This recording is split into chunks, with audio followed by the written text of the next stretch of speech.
Hey guys, NuggetsHoopster here, and today I am bringing you guys a Frog Monarch deck profile. But before I begin, I just kind of wanted to ask you guys if you would be interested in like a Q&A segment for my channel. A couple YouTube channels do it already. I know H95 does them, and Robbie Cole used to do them, I think. I don't know if he does them anymore. But if you guys would be interested in me starting a Q&A segment, just please leave me just like a quick comment down below just saying like yes to Q&A or something like that, because I would like to get your guys' opinions before I actually start the segment and ask you guys to send me questions. So anyway, first I'm going to show you guys the deck list, and then I'm going to be talking about the card choices after I show the deck list. So 3 swaps, 2 Treeborns, and 1 Rodent Totem. And then surround a Fishborg Blaster. For tributes, 2 Light and Darkness, triple Caius, 2 Ryza, 2 Dark Dust, 2 Mobius, the Stalos, and then I run 3 Battle Faders, a Gores, a Treg, and a Sangan. For the spells, I run Trip Soul Exchange, 2 enemy controllers, 2 MSTs, 1 Pot of Duality, 1 for 1, Foolish Burial, Dark Hole, Monster Born, Giant Trenade, Cold Wave, and then for the traps, I just run 1 Treacherous Trap Hole. And then I guess I could go through the extra deck, excuse me, as well. So I run 3 formulas.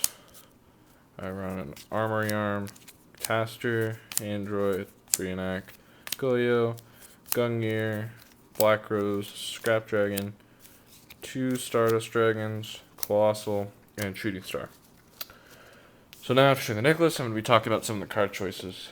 So Triple Swap Frog, the Double Treeborn, and the Rodent Totem are definitely all necessary to the deck. If you guys don't know already, the Fishborg Blaster has recently been added into the build because since Star Strike Blast has come out, obviously Formula Synchron was in there, and the ability to make Formula every turn with a Treeborn and a Fishborg Blaster is really, really good for the deck. It adds consistency, lets you discard dead cards that you don't really want, like extra swap frogs once you already get the Treeborn in the grave, so you can draw into your tributes. The Rodent Totem's there for Lad. Lad's an absolutely amazing card right now. If you can get it out without them warning it, and even if they do warning it, if you have Monarchs in your grave ready to bring out off its effect, it's still really good for you. So like I said, Lad is just a really, really amazing card right now. Triple Caius, obviously, because Caius is the best Monarch. Only 2 Ryza. I like the 2 Ryza so far. I think when Samurais come out, this card's going to be not that great. So I don't really see the reason to run 3. And I say it's not going to be that great because I don't really see the point in, like, I don't see what's so good about putting their Gateway back on top of their deck. That doesn't really do much for you. And then 2 Dark Death Spirits, just for decks that like to push a lot.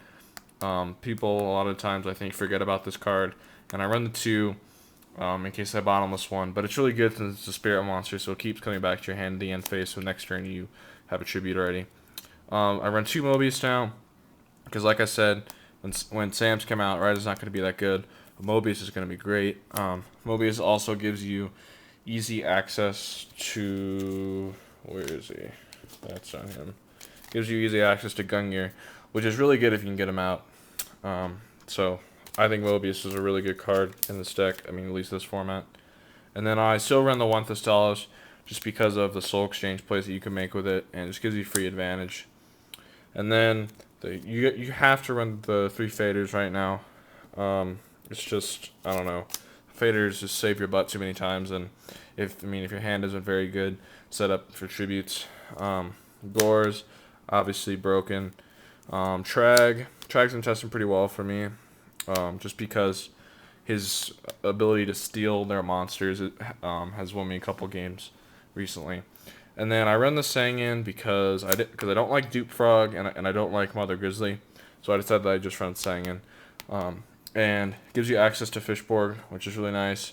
Gives you access to the obvious Swap Frog. Also, game 2, it'll give you access to your side deck effect veilers, and you can get you the Fader too, so they can't OTK you.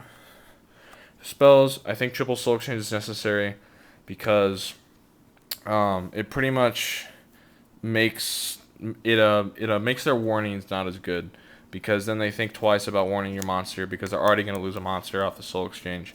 Also, it's really good because game 2 people can side in weird stuff like Dimensional Fissure, and that can really mess up your Swap Frogs and your Treeborn Frogs, so you have to have like another answer. Enemy Controller can be used both offensively and defensively. Can turn that monster defense mode next turn and kill it. Or you do the usual Treeborn shenanigans, and also it's really good econ. Take their monster, bring out Treeborn, pitch for Fishborg, sync to Formula, and then synchro with their monster. That's a really good play as well. And then I run the 2 MSTs, just for obvious reasons. I mean, you kind of have to run them now with GKs out. I only run the 1 Pot of Duality because I don't like more than 1, to be honest. I just think 1's really all you need.